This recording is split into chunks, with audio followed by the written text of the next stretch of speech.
12 bölüm. Asmanda ukmuş tuğday bir nerse payda oldu.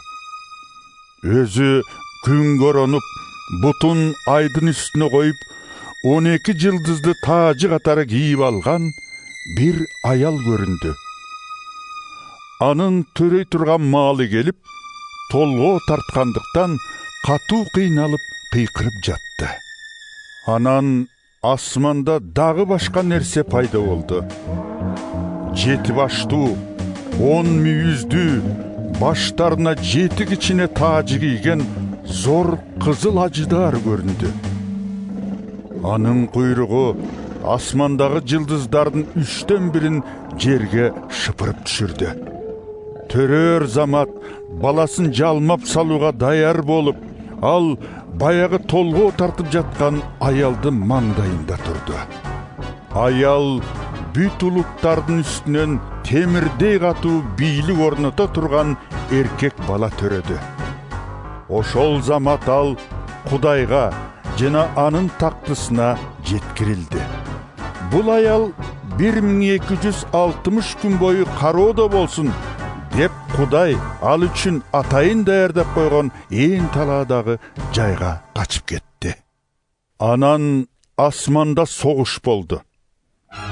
Михаил менен анын периштелери Acıdarga karşı, Acıdar менен анын периштелери Михаилге каршы согушту. Бирок Acıdar менен анын периштелери жеңилип, асмандагы ээлеген ордунан ажырап калышты. Ошентип баягы зор Acıdar жерге кулатылды. Бүт адамзатты оң жолдон адаштырган İblis же шайтан аталган эзелки жылан ушул.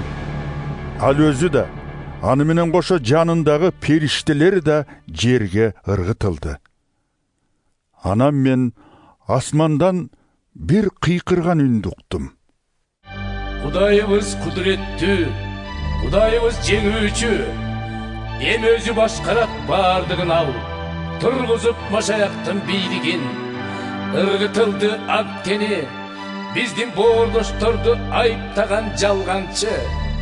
Günü tünü uşaktap barıp Kuday aldına, alар аны жеңишти kanı menen kozunun, Kudayımdın kavarın güve bolup aytışıp, tike karap ölümgö ayabastan candarın, emi asman kubangın, süyüngülü asmandın jaşagandar aldında, kuruy temiş orunlar, yer üstünde bolgondor, Jaşagandar dengizde, düşüp ketти силерге убактысы аз калган, муну билип жинденген, ызырынган İblis.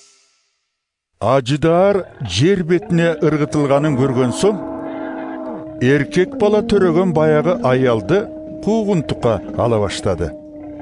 Аял ээн талаак учуп кете алсын үчүн ага чоң бүркүттүн 2 канаты берилди. Ошол жерде ага 3,5 жыл жыланның көзүнөн далдада камкордук көрүлмөк.